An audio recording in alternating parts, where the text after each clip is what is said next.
You're listening to Discography Discussion, episode 127, Avatar, hosted by Dan Terry. The guy's all like, well, this is the ultimate example of finished death metal. Jeff Kane. Can you wait around for just about 30 minutes? I'm a specialist now. And Joseph Wren. Let it burn. Presented by discussmetal.com. And if you wondered how this podcast was going to get from Pig Destroyer to Pig then you are ready for this episode of Discography Discussion. I am Joe. That is Dan. That is Jeff. Somebody opened the box. But what the fuck, man? You can't say pig. Apparently you can't not, either. Man, that thing just comes active. Every time it senses that you're conscious, it starts bleeping everything in sight. Yeah, just like, oh shit, Jeff's on the show. I better fucking get in gear. Well, we were lucky enough to find Geoff on a free night, and he was happy to come on and talk about Avatar, as they are a band that I would definitely throw into the camp as, quote, a Geoff band. Well, but as they go, we start to find that they're actually more of a Joe band. Yeah! Do you want to be heavy as fuck and then be theatrical and hard rock and transition into butt rock with costumes? No, I don't. I'm trying to figure it out.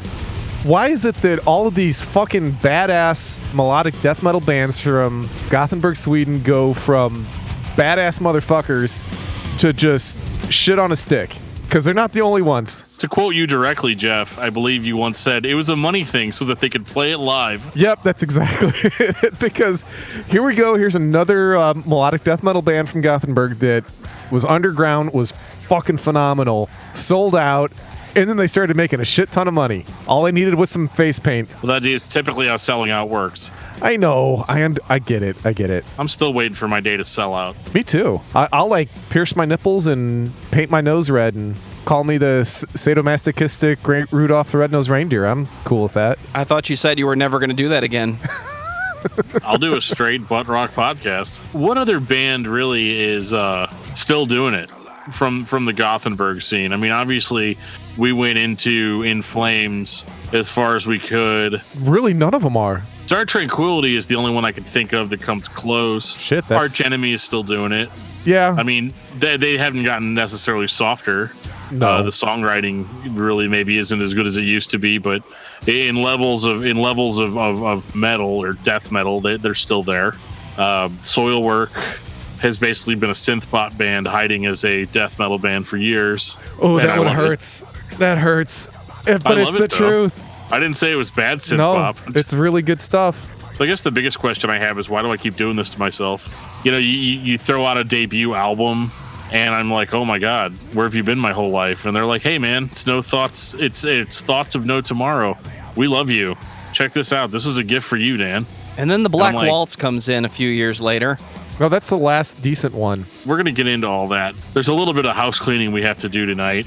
We just did an episode on Alice in Chains featuring Jason from Metal Jesus Rocks. And let me just say thank you to everybody that checked that episode out. It was a lot of fun having Jason on to get his thoughts about Alice in Chains. And that episode pretty much surpassed anything we've posted recently.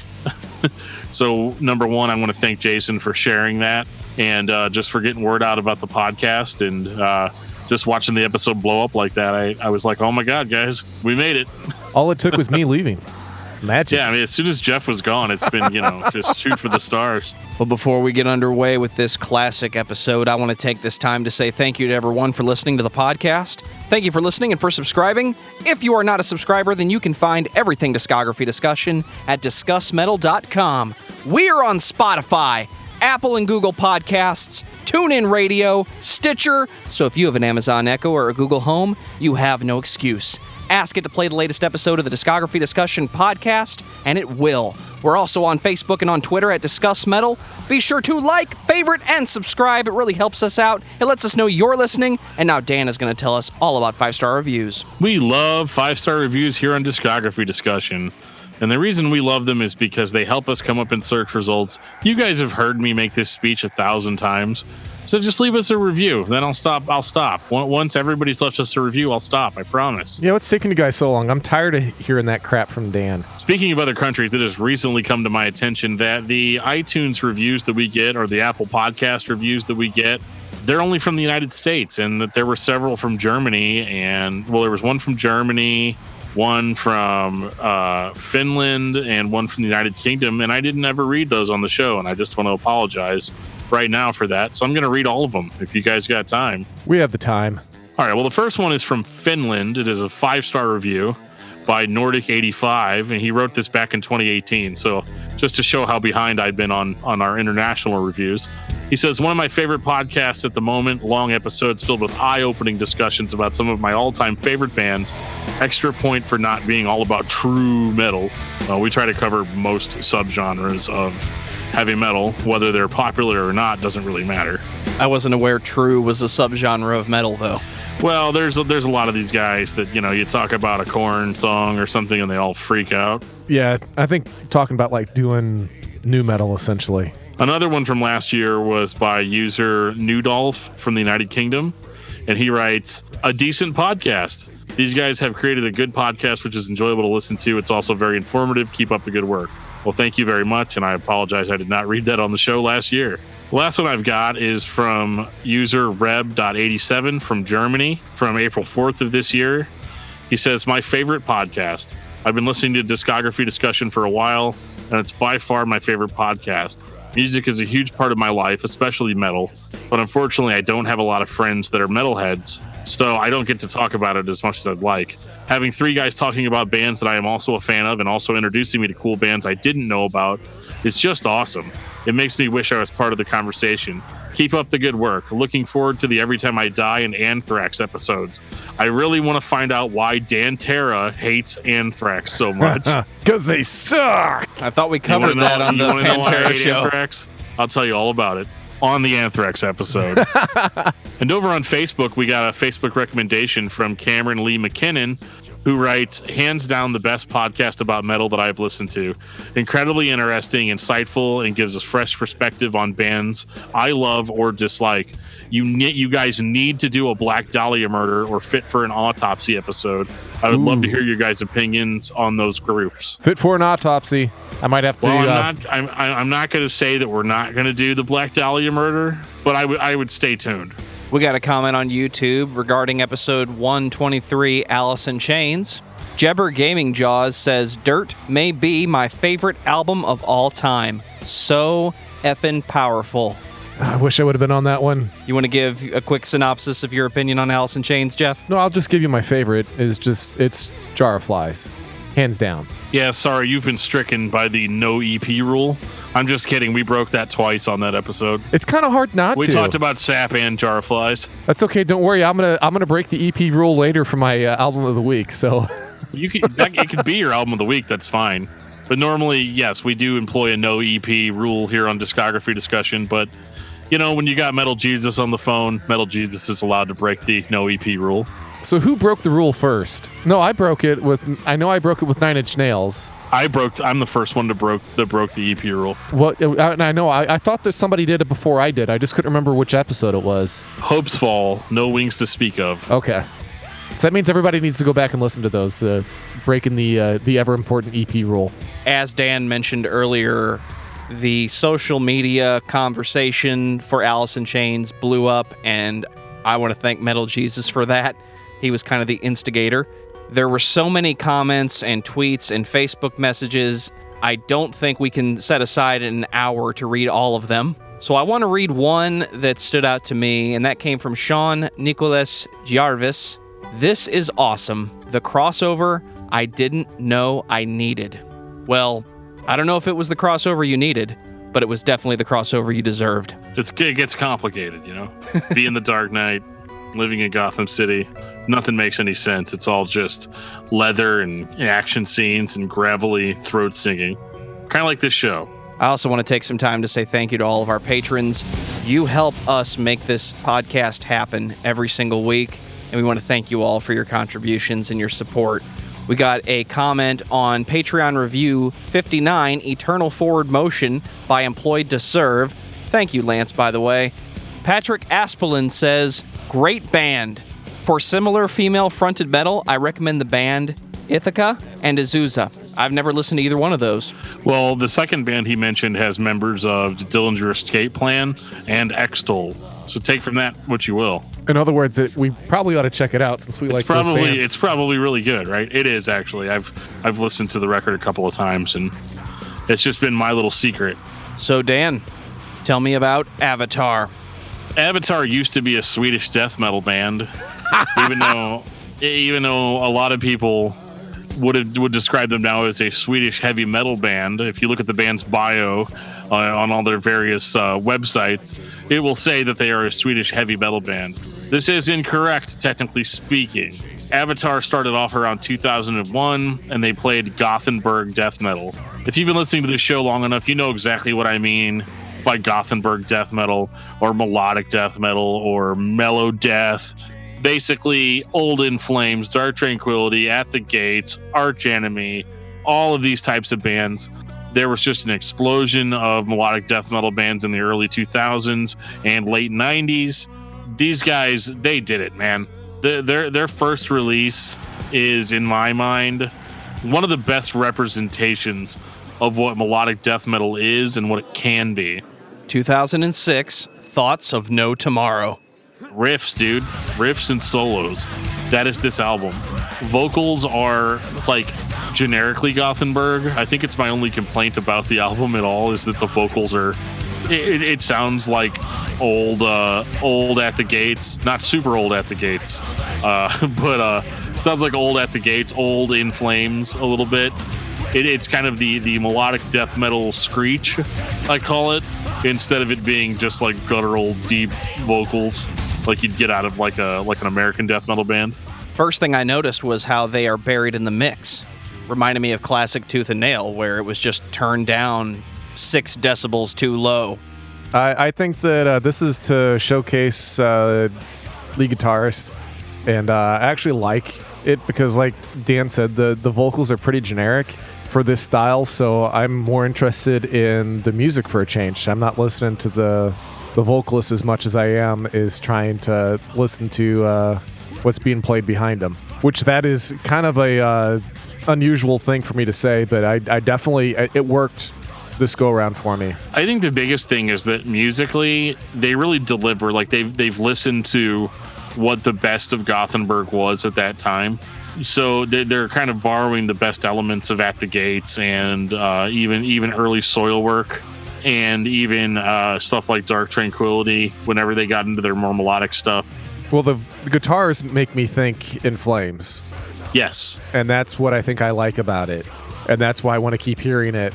And the first album, it's a solid freshman effort. I was very, very happy. And it's like you said, I mean, this came out, the freshman, release came out in 2006. The band's been around since 2001. They've had plenty of time to listen to mellow death and come up with their own incarnation of it. And I think they do a really good job of it. Like I said, the only thing that I think Dan and I are on the same page, we complain a little bit about the vocals, and I don't particularly care for their vocalist to begin with, so I'm okay with them being turned down in the mix. Well, the biggest thing that I had to ask myself listening to these early albums by Avatar was, this is really cool, I like this. What is it that is going to make me listen to this instead of In Flames? It's instead of it, I think is the wrong way to look at them. It is to be included with. Whenever you're talking about early In Flames, it's a nice complementary piece. I think in a lot of ways, though, it's unique, because to answer my own question, it was more, again, maybe you're right, maybe it shouldn't be an instead of, because there's nothing on this record that's going to be better than what you'd find on something like Colony, or even Clayman or something like that. But these guys deliver in a way some of the early mellow death bands didn't. They kind of follow through. They repeat melodies, and their solo work is just blazingly on fire. Every single guitar solo is a spectacle. They don't just throw it in as like dressing. Yeah, I think these were some really, really well thought out, composed songs. And this record actually really stands out in their discography because of that.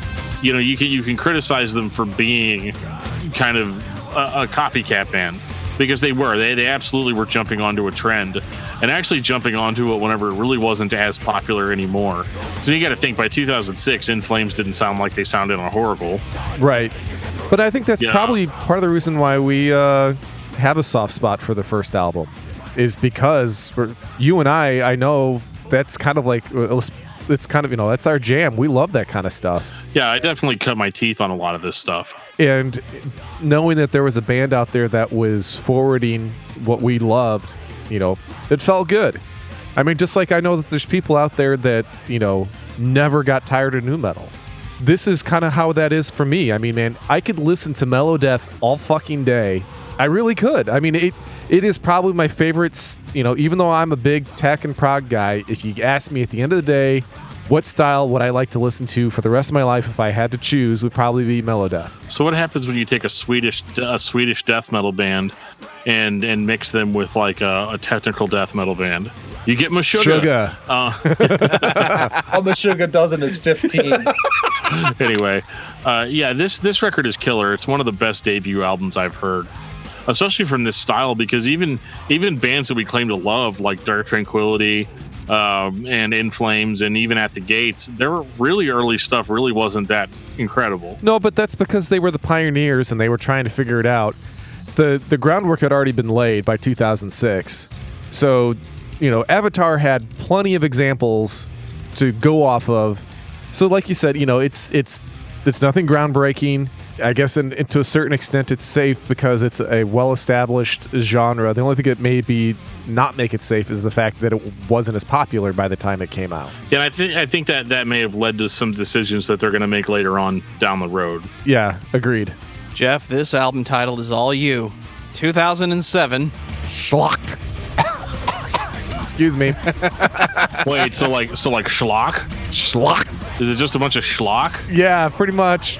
I don't know. I'm just being an ass because that's my job. It's a little bit of self-parody here. Are we making fun of ourselves already? The music does not reflect that one bit. It's more of the same fast, intense, melodic death metal, Gothenburg influenced. It's definitely what I want as a unpleasable metal fan. Ladies it's more and of the gentlemen, same stuff. Unpleasable metal fan. And I'm totally fine with that in this case. There is the least amount of progression in this band from, if you want to call it progression later on. But this is the least change between albums that they had. This album is very much a continuation of the first album. I'm kind of okay with that.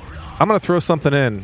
Schlocked means battle. Is that the theme of Avatar, Jeff? I don't know, but that's what the name of the album means, is battle. You've seen them go on stage in their general outfits, right? Schlock. I'm just surprised they used a German word instead of Swedish. Well, they definitely are still very much ingrained in the Gothenburg death metal type of sound. And I love that about this album. But what I will say is that this is where, I don't want to say the well was running dry. I mean, this stuff sounds spectacular, but not quite as spectacular as the first album. I disagree. Now, this could be, it could be, at least to me, that, they had 5 years to write the first album, and this was, we're going to springboard off of that and do something similar. The songs just really didn't hit me on this one like they did on the first album. Well, I do think that you are onto something with that. I mean, with the short amount of time that they had, it's very possible they were like, okay, this album is really the A-side, and this is the B-sides. Doesn't mean that the B-sides are bad. I mean, since I'm on the podcast, I got to mention Sunny Day Real Estate because that's kind of my job. So Diary was the A's, Pink or LP2 was the B-sides from the recording sessions for the most part. And with the short turnaround that they had, it's very possible that they had a bunch of material because they were a band for 5 years before they released their first full LP. I mean, it's very possible that, they already had most of it written already. But I like it. I mean, I don't think there's really anything wrong. I would put it on par, but that's just me. I think that Schlocked and Thoughts of No Tomorrow are one and the same. Dan disagrees with me in his beautiful silence. Like, whenever I say that, it didn't hit me like the other album, keep in mind, I thought the other album was incredible, and so whenever I say that, I'm saying it's still great, it's just not amazing. And I think part of that is because, again, it's this double standard that I live by where you have to do the exact same thing that you did before, but you also have to do it better, and it can't actually be exactly the same thing. I'll argue with you on that. I think the vocals are way better on this album. Well, the vocals are much improved. They're not as screechy. Yeah. as they sound a lot more competent as far as like having an authoritative bark. Yeah, this is one of the few. There's only a handful of albums of theirs that I actually can tolerate his voice on, and this is absolutely one of them. There's not. Is it because many, he sounds just like Anders? and you say that as if it's a bad thing. Whenever when Anders is not clean singing, he's fucking God. It wasn't a bad thing in 2007. What happens when this guy clean sings, Geoff? Oh, it goes to shit, just like it does with Anders. I disagree heavily. I think this guy's a way better clean singer than Anders. Oh, I didn't say what kind of shit, but it is still shitty to me. And it might be because of the music and not necessarily his voice. But we can all agree that this is still very much in the same vein as the first album. Oh, yeah. Yeah, there's no And that question about it. they were still carving out the fan base. They're still trying to win us over with solos and just melodic riffing and kind of catchy, bouncy type of songs. I haven't been able to locate any live performances from this era of Avatar. Most of what I have found is from the Black Waltz forward. I wonder if the band was as theatrical in their presentation in the mid-2000s. I don't know. But when I listen to this, it sounds like a band that goes up on stage and gets attention. I can tell you right now that they were not as theatrical. So did that start around the Black Waltz, or was Yes, that just... I actually have the story. Whenever we get to that, I actually have the story for you. I'm looking forward to that, because my suspicion at this point is the lead singer woke up one day and had an idea. Well, technically, it's not far from that. He didn't see a King Diamond video on TV and just be like, hey, Nope. I should do that. But a That would makeup be artist great. might have. Okay. 2009, Avatar. This might be my favorite album of theirs.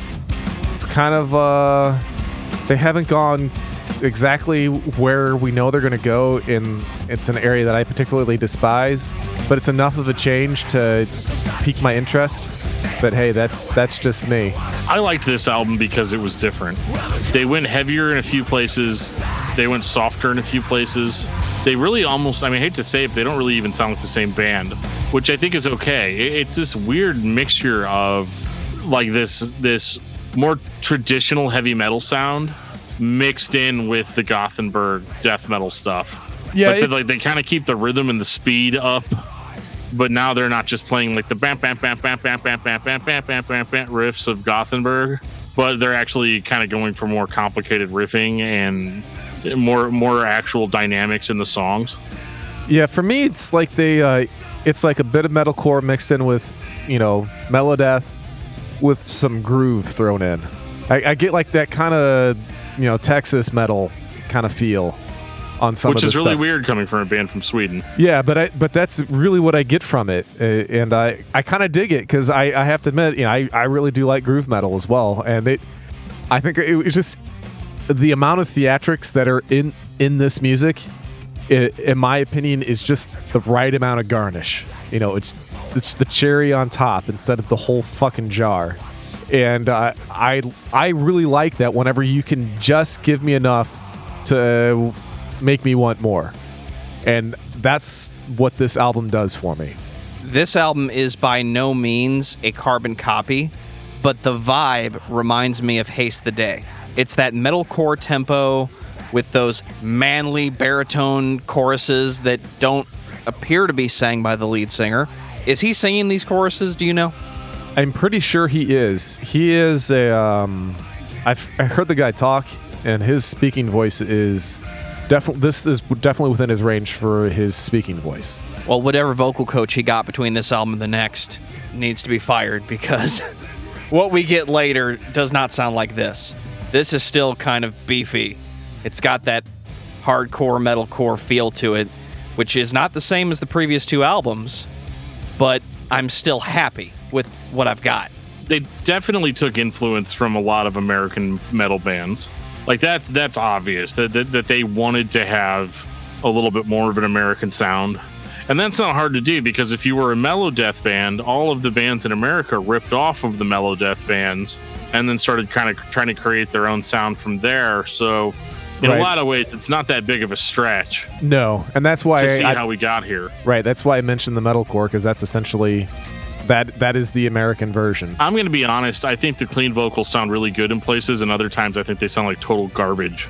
Like on Roadkill, I can't. I just can't do the vocals on that song. It's mousy and high pitched, and I don't like it.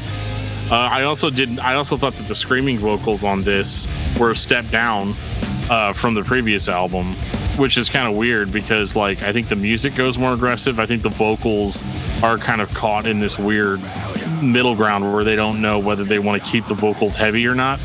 So you've got like that gruff singing that Joe was talking about, like the deep manly stuff, but then they'll also throw in like a bunch of weird high pitched like wannabe Tim the Ripper Owens type stuff. So King Diamond doesn't work. Yeah, but it doesn't work at all. And so like this record's real up and down for me. There's certain songs that I think are fantastic, and then others that I'm just like, why did you do this to me?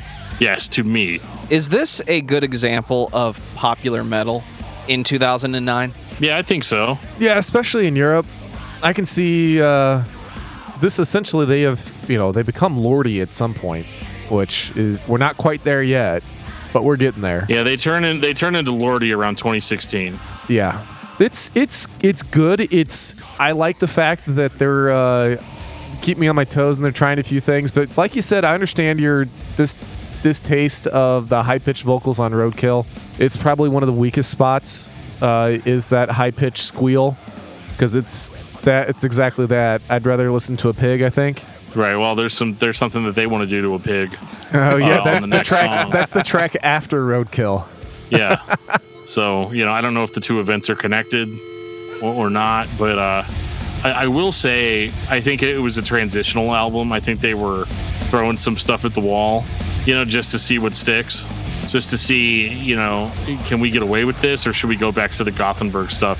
Because they kind of go back and forth a little bit on the self-titled, which is kind of weird that would be the self-titled record, because it kind of seems like the identity of the band isn't really solidified yet. Would you think that in 2009, though? Well, I don't know, because I have to have the perspective of where they went afterwards to make that kind of claim.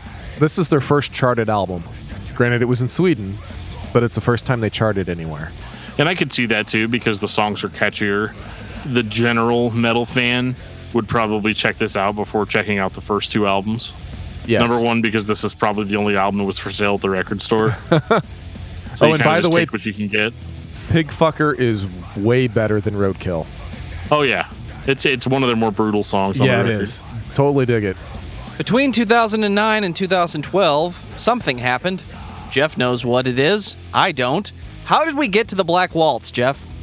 Well, to get to the Black Waltz, we have to lose our badass frontman, who is a shredding machine.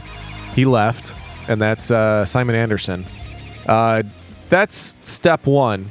And step two technically doesn't happen until after the Black Waltz is released. And what is that? Hail the Apocalypse is next. So it doesn't take full flight until Hail the Apocalypse. So I will tell... let's talk about Black Waltz first, and then I'll use that as the transition. 2012. You guys are going to have to defend this one from me, because this is some pretty bro stuff. Oh, it's bro. Going on in the Black Waltz. This is the wrong album to hear first if you're a fan of the band Avatar. Trust me, I know. I heard it. I liked it because it was kind of quirky and different. It sounded like an album that could only come out of Sweden, Finland, European metal scene, because it was so over the top and intense. It's got the thrash guitars with these weird vocals that are sometimes mellow and then other times just extreme. The first thing I ever heard off this album was Smells Like a Freak Show. I don't know if this album is supposed to be a concept, but based on what comes after this, I'm going to go ahead and say the Black Waltz was a concept. Somebody was listening to King Diamond and said, I want to do that thing. Didn't you hear an edited version of that song? When we were talking about Haste the Day, Dan mentioned songs that are released that don't have the same vocals that are on the album, and how that's a marketing decision that is deceptive and doesn't necessarily tell the whole story. But could you really sell those hardcore vocals to the general audience? No, you could not. If you look up the video for Smells Like a Freak Show right now, you're going to see something very similar to American Horror Story with him whipping this person in the middle of a dust field, but he's doing a totally different type of vocals, more akin to a Marilyn Manson than whatever this is. So I hear that, I go buy this album, and I still liked it because it was weird and quirky and sounded like something that could only come out of Europe.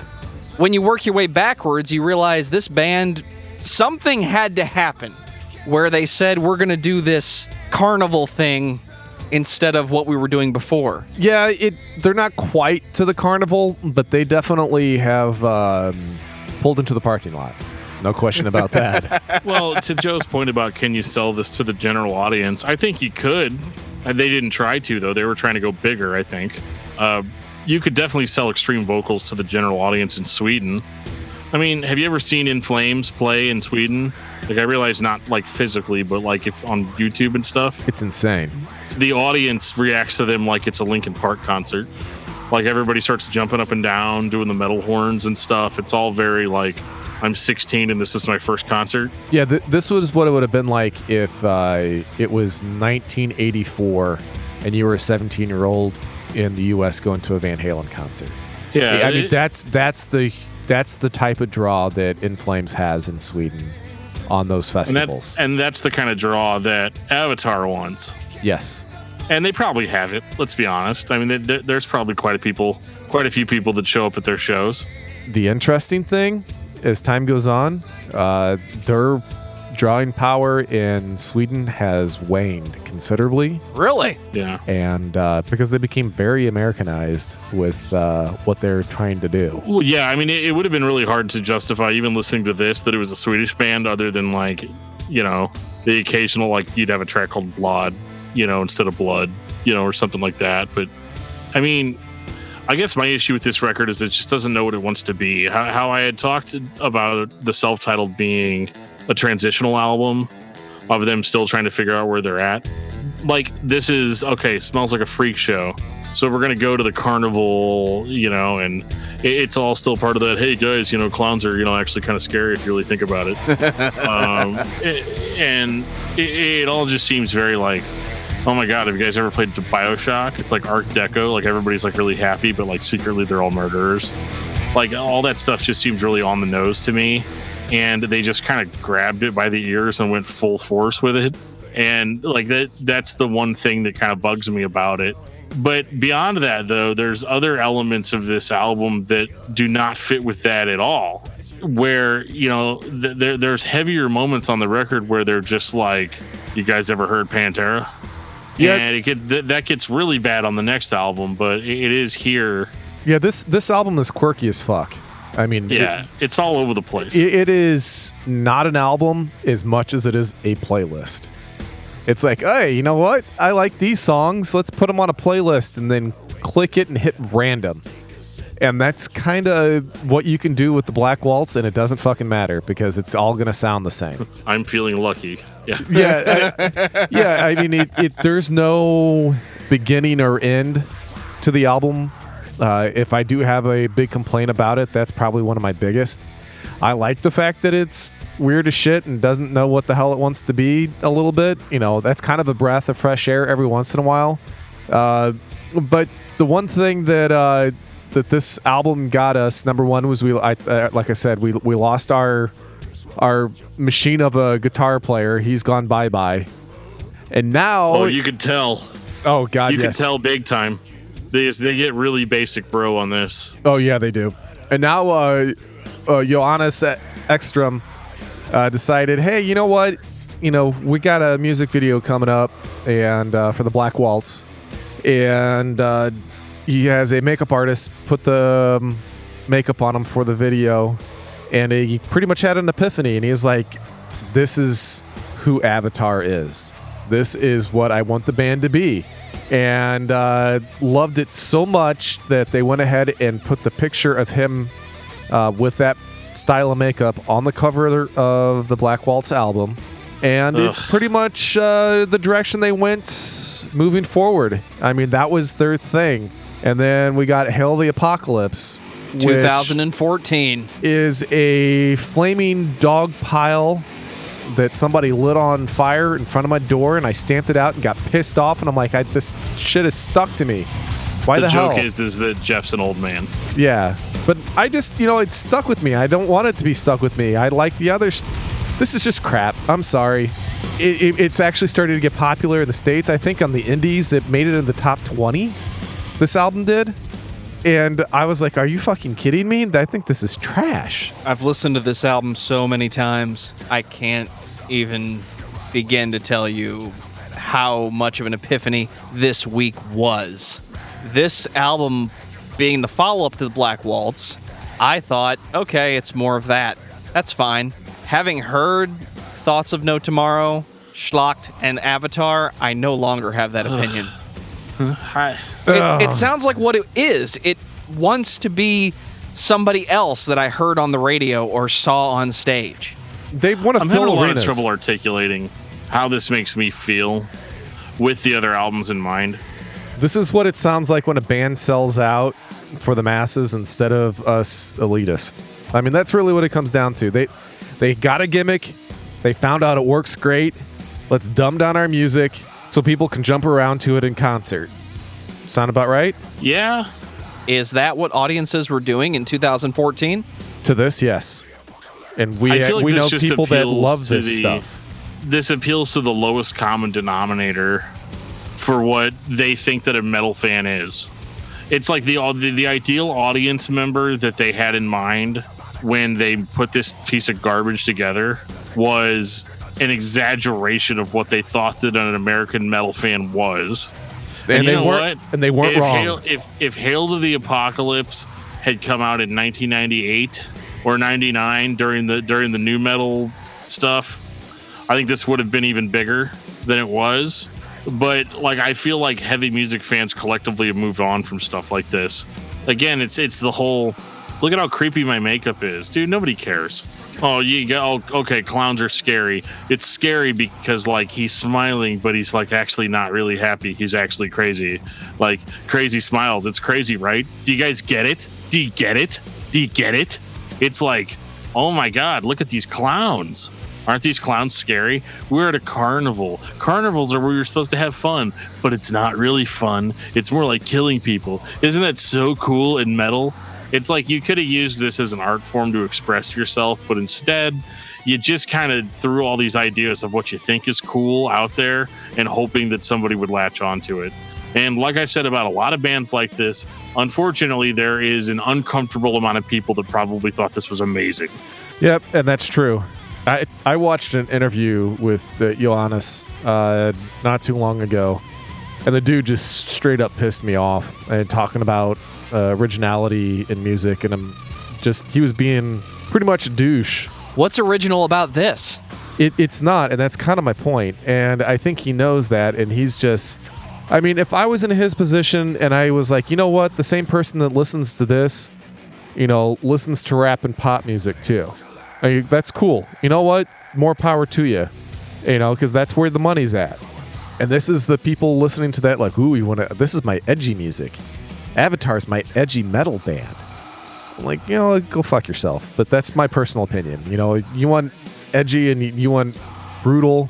This is not the band that I would be thinking of. Watch out, everybody. Dan has the Mr. Spell. I'm sorry, I'm just speechless. This record really caught me by surprise because I really thought that after the Black Waltz, we were going to get something that was going to be like a true revelation of what their vision was. And then we got this, and I'm just kind of like, wow, like, way to take a huge dump on what you've done before. Because, like, you can't really even mix these songs with the old songs and it sound right. Right, in a concert. I agree. Yeah, it's like you have to go out and pretty much just play this from beginning to end. Or you have to accomplish the monumental task of actually writing something similar or worse than this, which is exactly what they did.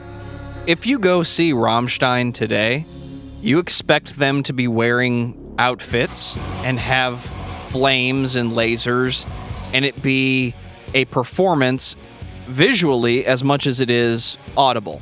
If you go see Alice Cooper, you know exactly what you're going to get.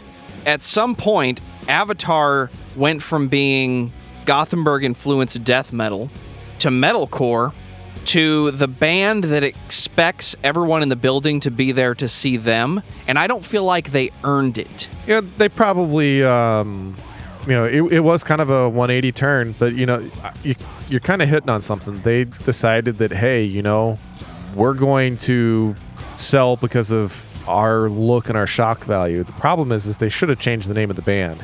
They should have taken a page from Ghost. I mean, because they went from brutal as fuck to shit music, and they're popular as hell because of it. And that's essentially what they were trying to do. They are trying to be the scary, freak show version of Ghost instead of the, super religious, freaky shit that they were going for. They went for the sideshow freak instead. Well, I would say that Ghost succeeds way more. Oh, I'm not disagreeing with you, but I have evoking that feeling. I have a sneaking suspicion, though, if Avatar would have released the From the Black Waltz on as a different band name with all the makeup and stuff, I think they would have done a lot better, and I think there would have been fewer people critical of them because there'd be fewer people to put the pieces together. If they'd been sold to me as a fun band, which I think is what you're trying to say, yes, then it would have been fine. Right. From the get-go, like I said, if they, what was, what was the name of the Ghost that he was in before Ghost? Repugnant. Repugnant was fucking brutal as hell, and it was awesome. That's our kind of metal. But for the general masses, no, the metal they want is Ghost. And the ticket sales and the album sales prove that. Because he didn't do shit as Repugnant, even though we loved it. We're in a position now where we're looking at things as being like the critics' darling. That's Repugnant. But the masses could give two shits about the critics' darling. They just want to have fun with whatever it is. It's the same reason why there's, art house films and blockbuster films. They're both films, sure. But one of them is definitely for the masses, and then the other is for a much smaller sect of people. And I think that's kind of where we've gotten a lot of times whenever we're talking about this music. We are so inundated with metal in our lives, that we need something that's a high quality to allow us to enjoy it because we listen to it every fucking day. So the Avatars and the Ghosts of the world, can go take a flying leap because that's just not our thing. We need something that, is full of ingenuity, that is still quality. And that's not what we're getting on this. Yeah, I mean, what Geoff said, I couldn't have said it articulately.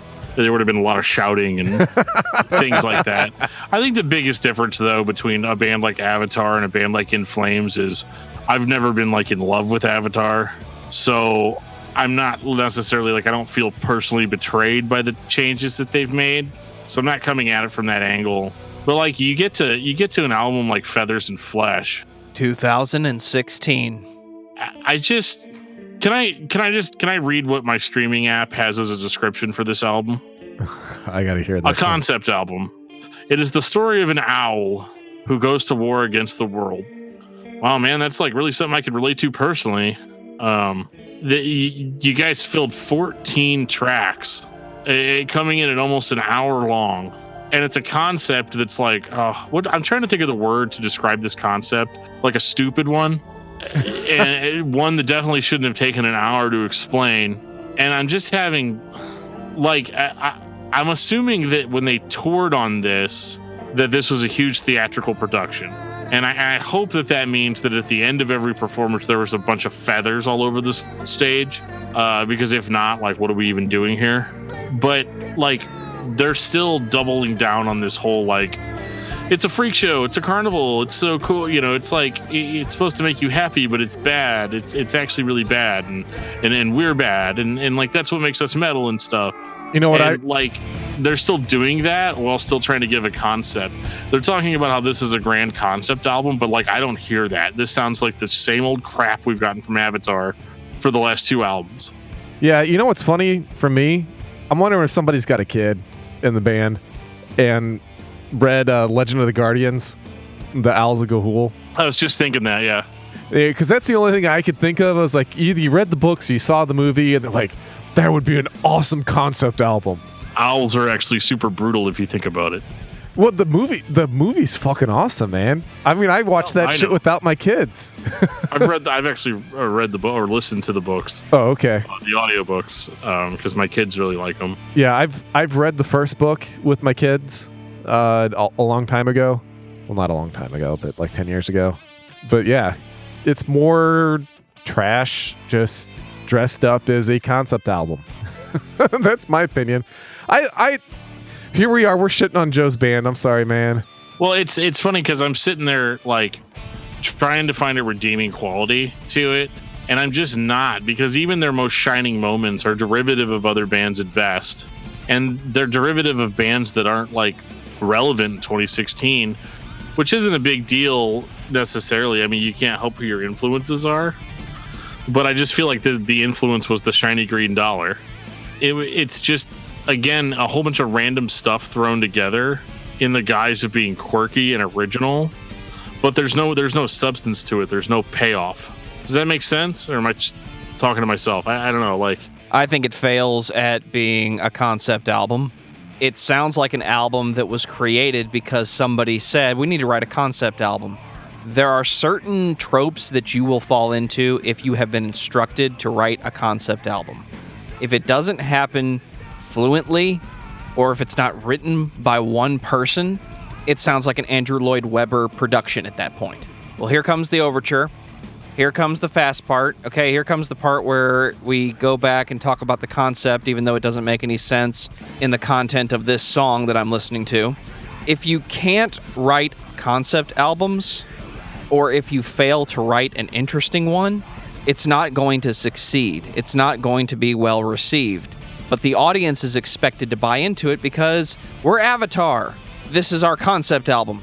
If I wanted to listen to a good concept album in 2016, I would listen to Candiria, or I would listen to Colors again. There are so many concept albums at this point.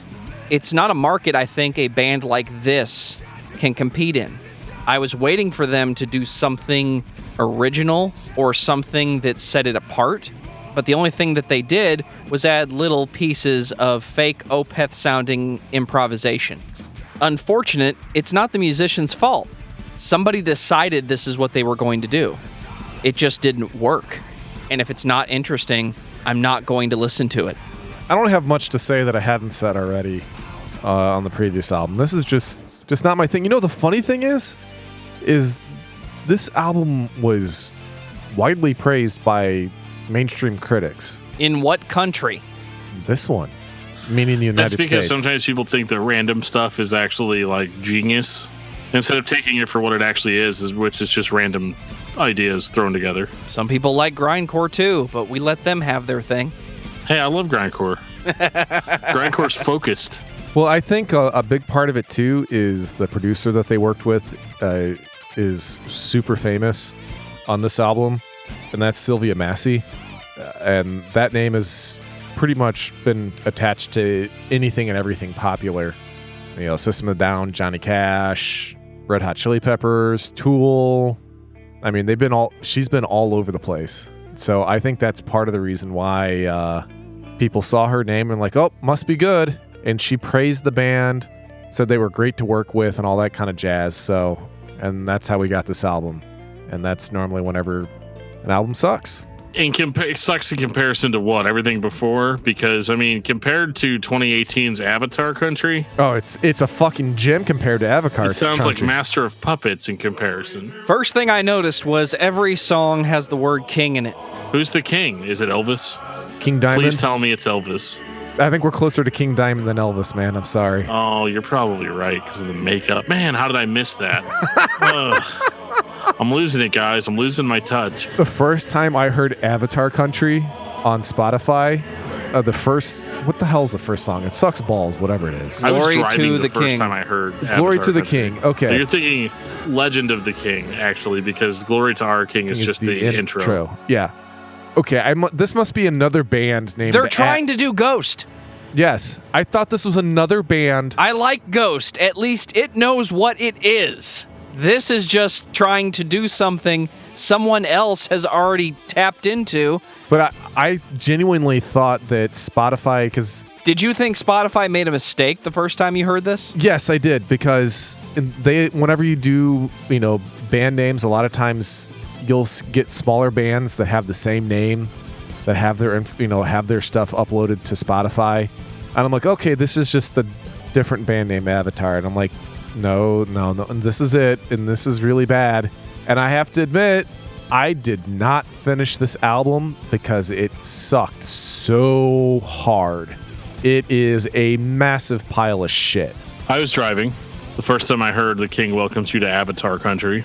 I had a couple of thoughts. The first thought was, well, let's see where this goes. The other thought was, I could just drive off this bridge too. And the driving off the bridge sounded infinitely more appealing. Luckily, I just turned it on. I just turned Devil Driver on instead. There you go. And was a lot better off. But I can tell you, this is a dumpster fire. Not to use a generic term, but it's the only thing that really applies. This band has it's almost like somebody listened to this podcast before it was published, listened to all the stuff that we made fun of Avatar for, and then made a joke album based off of what we said. It's everything that we complained about on the last album, exaggerated to the 9th degree. Like, really? Oh, I get it. The King Welcomes You to Avatar Country. Avatar Country. Old school rock and roll. Wow. It's kind of bluesy, isn't it? I'm just surprised it wasn't country. Nobody that listens to melodic death metal wants this, which is fine. All those people are gone anyway. Hey, I'm right here. But I mean, seriously, I just mean people that listen to Avatar this late into their career. You can't possibly still be a mellow death fan and like this. And that's fine. However, I would say you can't really even be a fan of the last 2 albums and like this. Because at least those albums still had some sort of semblance of we're a metal band. And now it's just we're making fun of you for buying this record. Because we've gone so far off the beaten path now that we don't really care what you think about it. But I don't know what they're trying to do. There's some songs where they want to be Iron Maiden and fail at it horribly. There's songs where they want to play the blues and they fail at it horribly. There's songs where they want to be King Diamond and they fail at it horribly. None of it has any real substance behind it other than a coat of paint. It's almost like the concept of each song is like a thumbnail that you click on, and then whenever you get the full picture, you realize that it never actually resizes to full screen. It's just that thumbnail. It's what you think you're going to be experiencing, and then realize that just the little snippet that you had is all that was really there. I think that says it best. I'm sorry. I'm not trying to be that guy. I don't know what they were thinking on this album, and clearly I don't know how the music industry works, because I guess this did fine. I don't know. They're probably recording a new album right now, and I don't ever want to talk about it. No, unless they do a 180 and say, you know what, we fucked up, we made our money. Now, do you want to hear some good music? And they're like, go listen to Meshuggah. No, then they're going to pull in Flames and say, you want to hear some good music, and then they play Feathers and whatever the fuck it is. We're gonna go back a couple years, guys. This song is called "The Search for I."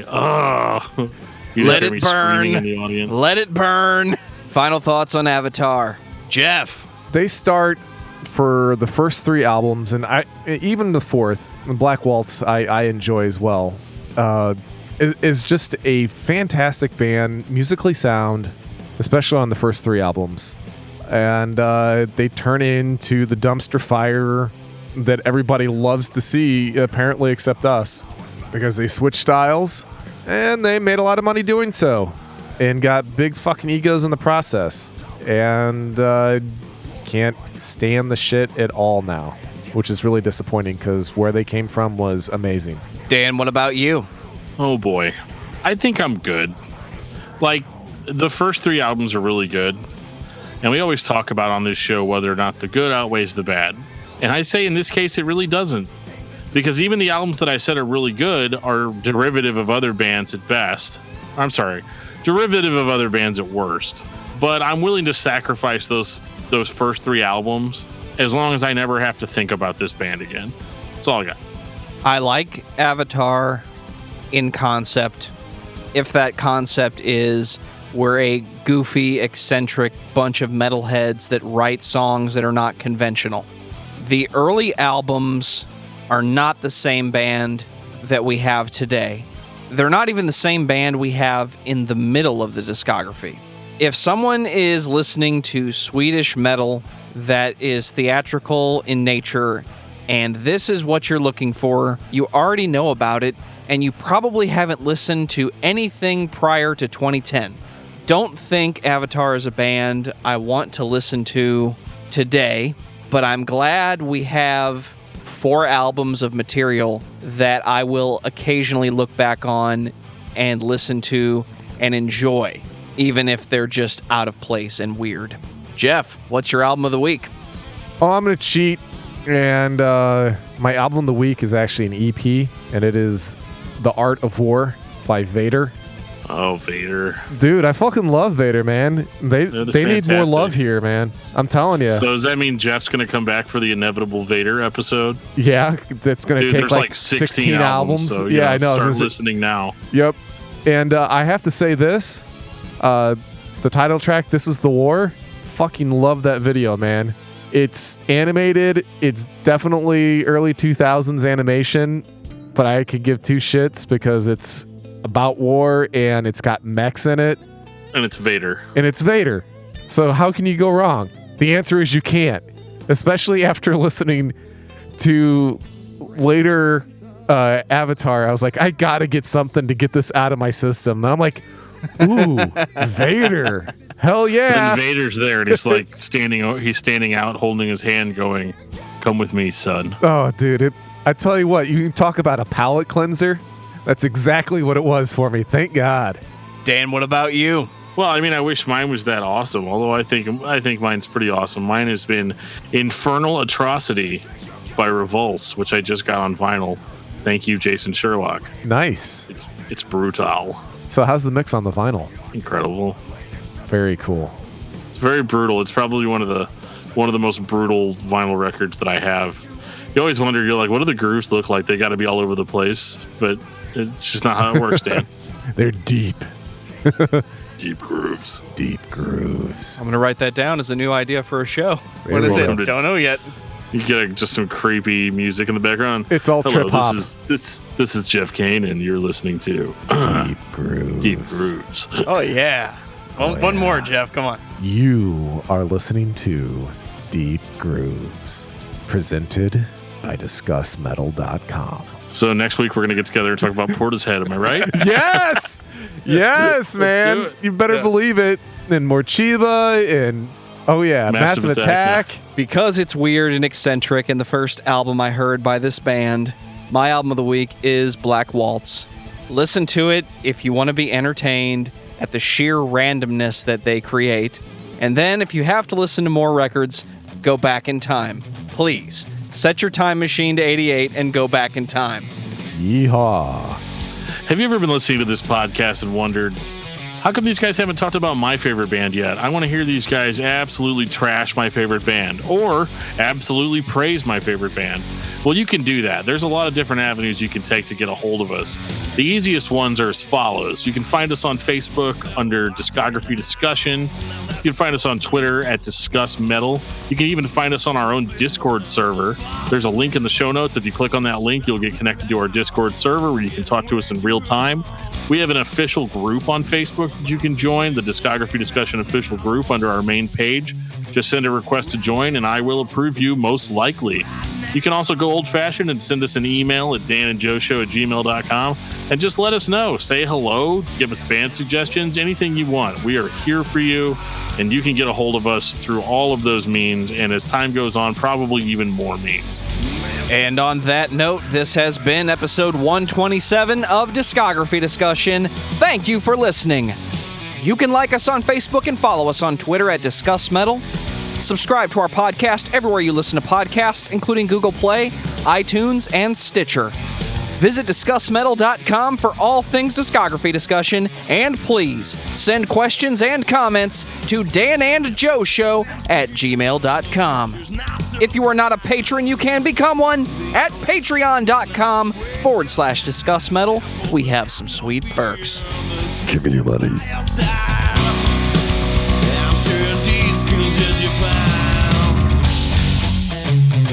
Round